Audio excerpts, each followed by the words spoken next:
Hey everyone, welcome to another video of the Crossmint console series. In this video, we'll learn how to use Crossmint's APIs and how they work behind the scenes. We will also be looking at how you can create these API keys and what you can use them for. So let's get started. We first need to understand what an API key is. So let me quickly switch to another tab where I have a simple diagrammatic representation of how an API key works.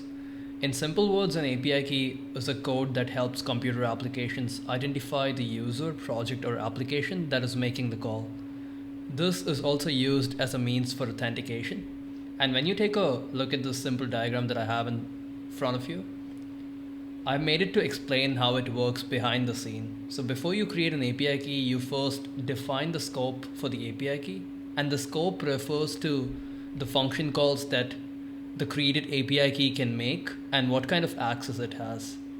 Also remember that not every single API key that you create may have the same scope. This all boils down to how you define the scope for the API key that you create. Once you define the scope, you create the API key, and this API key is used inside your code to make server-side function calls. This API key is what helps Crossmint identify which project is making the call, and you can look at the diagram. The API key comes under the project, which means it's project specific. The API key provides project authorization, that is, it checks whether the application has been granted access to call the API and whether it is in the scope of the API key or not. So let's assume you create an API key which has the scope set as can call the mint function. So now if you try to use the API key to try and create a wallet, it will fail. The reason for this is that the API key scope does not have wallet creation permissions, and it can only mint an NFT as per the scope defined for the API key.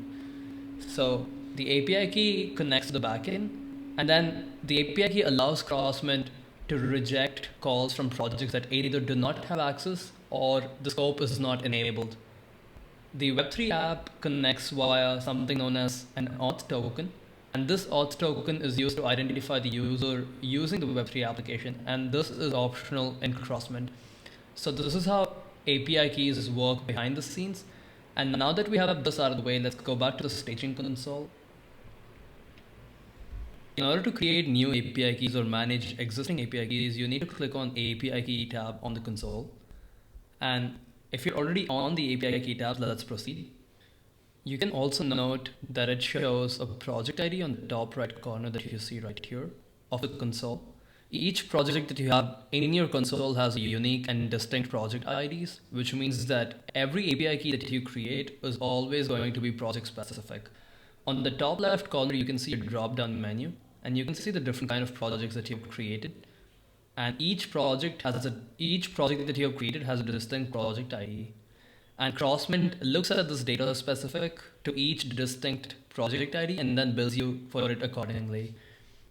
You can also note that each API key that you see under the server-side keys have defined or determined scopes that you set while you're creating a new API key.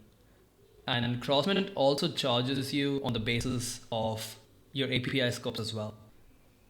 Depending on what your use cases, you can determine what API scopes you would require. If you're in doubt, just navigate to docs.crossmint.com. You need to click on guides, and then you need to click on API key scopes. And here you can find all the required information of what are the different types of API scopes and how they function and then what you can use them for. And I'll also leave a link to this in the description below so you can refer to this later if you're in doubt. And you can also navigate back to the API reference section.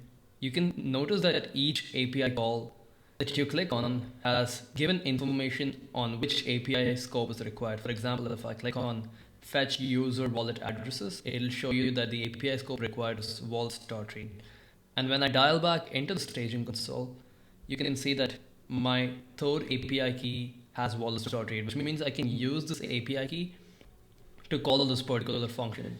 And that's how you can find out which API scopes you actually require in order to get a function done. And let me now quickly show you an overview of how you can actually create an API key. So I'm gonna go back to the Crossmint console, and then I'm gonna click on create new key. And here you can select all the API scopes that you require within this key. So I'm going to give it all the minting API scopes. So that would be mint NFTs, update NFTs, read NFTs, and everything else within mint NFTs. And then you click on create new server key. And then once you click on this, within a few seconds, the API key will have been created. And the API key that you see on the top is the API key that I just generated. You can then use these API keys to make API calls. I would also like to mention that some of the main security practices are never to share your keys publicly, since your API key is how you can make specific API calls. Anyone who has access to these keys can misuse them and bill you for it. If you do lose your API key, you do have the provision to delete these API keys as you see right here. So if, let's say, this API key was compromised, I can simply delete them. And once I delete it, it'll refresh the console and you can see that the key does not exist, which means no one can misuse this particular API key. And that's everything for API keys overview, and that's for today's video as well. I hope this gave you an in-depth understanding of how API keys work in general and how you can create them and use them with Crossmint. Thank you for watching.